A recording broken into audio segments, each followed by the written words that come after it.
Hello and welcome to Star Diary, the podcast from the makers of BBC Sky at Night magazine. You can subscribe to the print edition of the magazine by visiting skyatnightmagazine.com or to our digital edition by visiting iTunes or Google Play. Greetings, listeners, and welcome to Star Diary, a weekly guide to the best things to see in the Northern Hemisphere's night sky. As we are based here in the UK, all times are in GMT. In this episode, we'll be covering the coming week from the 5th to the 11th of February. I'm Ezzy Pearson, and I'm joined this week by Paul Money. Hello, Paul. Hello, Ezzy. Hopefully we'll get some good views. Hopefully. Do we have anything of particular note to look forward to this week?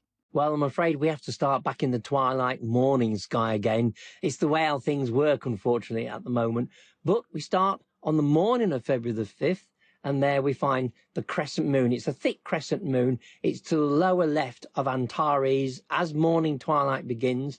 There'll also be comet C 2021 S3 Pan-STARRS. That's around magnitude 7.5, but you might be able to spot it with binoculars and small telescope because the actual sky is a little bit darker. So if you leave it until Venus is up, the sky will be bright, it'll be twilight. So try to catch it around about 6 to 6:30 in the morning. It's a little bit darker, but the moon will be there. But, you might be able to get it. And the moon does form a bit of a triangle with Antares and the comet as well, sort of thing. So, that gives you a bit of a guide roughly to where to look. The comet will be to the upper left of the moon with the Antares to the upper right of the moon as well. So you might also start seeing a little bit of earth shine on the moon as well. That's the light that's bounced off the Earth's atmosphere. It's like fill-in flash. I always think of a fill-in flash, and it illuminates the night side gently. But you start to notice it more and more as the phase gets thinner and thinner in the morning and, of course, in the evening sky as well.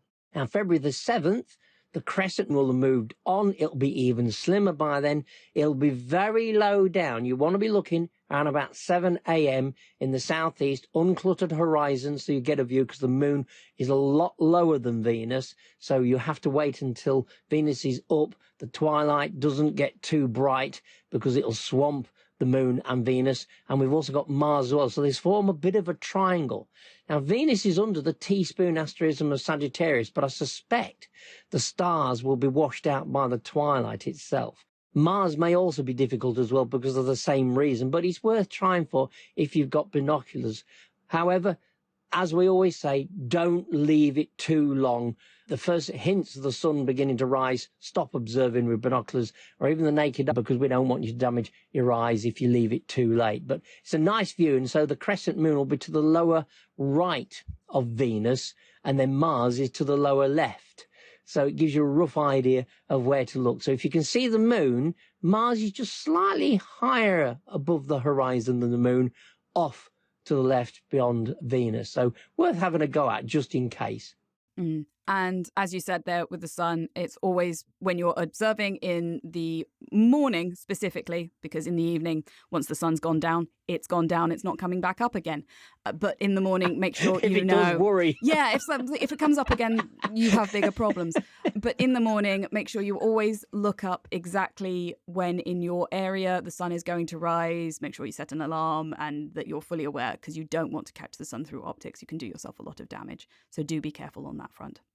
Okay, all week, because the moon's in the morning sky, this is your last chance to really grab the winter stars before the moon comes back into the evening sky. So as it happens, new moon occurs on the 9th. So, the beginning of the week through to about the 8th, 9th, 10th, you can actually look at the evening winter constellations. But I always think it's funny because it's actually an ideal time, because if you're looking at 7 o'clock, you've got the winter stars dominating, the constellation dominating in the south.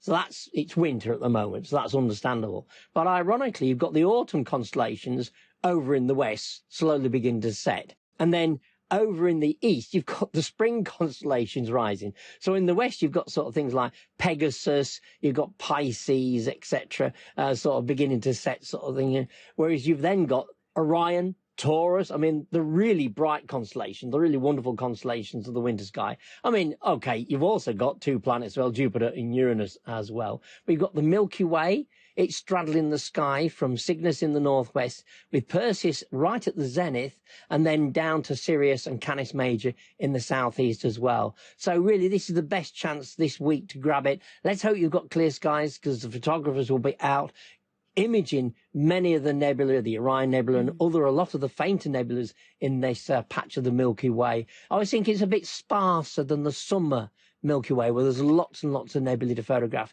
But there are a few, if you know where to look, sort of thing. And a lot of these star apps, this on your phone and on the computer, will actually show them quite well. Sometimes they show them too bright and you think, oh, that looks bright, and then you go and try and image it and discover it's actually quite faint. That is, and needs a lot of exposures. That is something you need to watch out for with those kinds of apps, is they're not always entirely truthful about how bright something will appear on your phone versus how it will appear in the night sky, or how colourful either.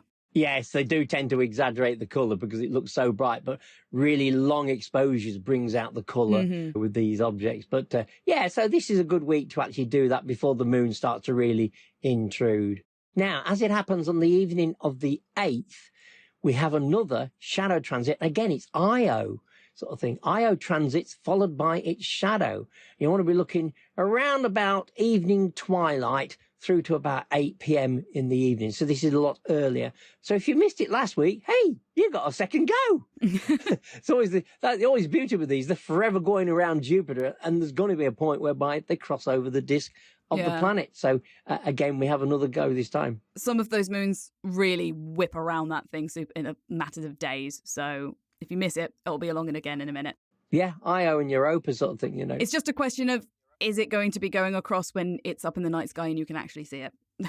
That's half the battle, isn't it? Sort of thing. It's frustrating when I found a few examples where Jupiter's just set and then the transits begin. You think, no! So take advantage of these. If you've got a telescope, it's best to use a telescope for that, to actually view that. So, and of course, planetary images can capture them. And the shadows can look quite dramatic. This black blob on the face of Jupiter. And again, as we mentioned last week, if you do a series of animations, you can watch the moon pass across. Now, the moons are brighter, so they tend to merge in more with the features of Jupiter. So you have to be careful. You can spot it, but the shadow is dark. So that's easy. You can watch the shadow marching across the disk itself and do an animation of that and send it into the magazine. It's that sort of thing of, a lot of things in space tend to be kind of various shades of grey or brown, and that is kind of true for Jupiter and its moons, but the shadows are very, very dark and very distinctive.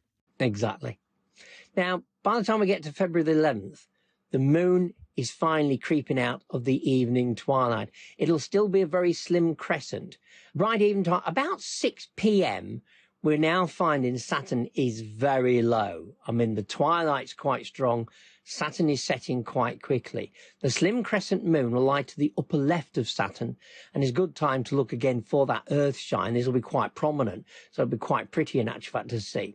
Meanwhile, Neptune lies to the upper left of the moon, and it too will soon be gone from easy viewing, especially as it's much fainter than Saturn. We are in the last sort of I think really week of getting Saturn, and then probably a week or so left of Neptune. So it's running out of time. So let's hope we have clear skies to actually view that. And would you believe it? It's a shorter week. This is the way how it works sometimes, isn't it? That you get times when there aren't as many events actually taking place. But we end with another shadow transit of Ganymede. And there's only Ganymede's shadow crossing the hemisphere of Jupiter. This is a little bit later on sort of thing. We want to be looking from about 10:30 until the planet sets, and the planet will be setting roughly midnight-ish. So, we are getting, again, the fact that Jupiter's now setting now around about midnight shows you that it's only got a few more months left before we'll actually lose it. But yeah, we've got the shadow of Ganymede crossing the disk of Jupiter. Again, it's at the tilt of Jupiter is such that at the moment, Io and Europa can cross the main part of the disk quite prominently. But Ganymede is crossing the lower part of the southern hemisphere of Jupiter, and Callisto misses completely. So its shadow is not crossing the disk of Jupiter. But we will have one in another week or so. Something to look forward to. But there we are. That's all the events for this particular week. And thank you for taking us through all of those, Paul. It certainly sounds like we've got a lot coming up this week. And if our listeners at home want to find out what's coming up in future weeks, do subscribe to the podcast to keep up to date with all of the latest stargazing highlights. And to go back over those again, on the 5th of February in the morning twilight, the crescent moon is going to be to the lower left of Antares, and comet C 2021 S3 Pan-STARRS may still be visible in the night sky. On the 7th of February, Venus and Mars are going to be in the morning twilight. They might be quite difficult to see at that time, so do be careful when watching out for them as well, because the sun might rise on you, so make sure you're always looking nice and safely. On the 8th of February, it's a great opportunity to look at the winter constellations, as the moon is going to be new on the 9th of February. It's also a great opportunity to catch the Milky Way this week, as it will be arcing right the way across the night sky. On the 8th of February as well, we will also be able to see a transit of Io across Jupiter, followed by its shadow, and that will be in the evening twilight. And then on the 11th of February, it will be a great opportunity to catch Saturn in the evening twilight as well, and also another shadow transit at Jupiter, courtesy of the moon Ganymede in the evening. So lots of things to be getting on with. Hopefully you'll find something in there that'll pique your interest, and we'll see you back here next week. Goodbye.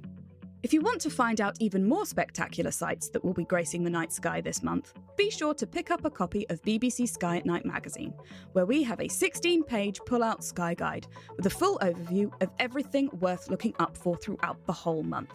Whether you like to look at the moon, the planets, or the deep sky, whether you use binoculars, telescopes, or neither, our Sky Guide has got you covered, with detailed star charts to help you track your way across the night sky.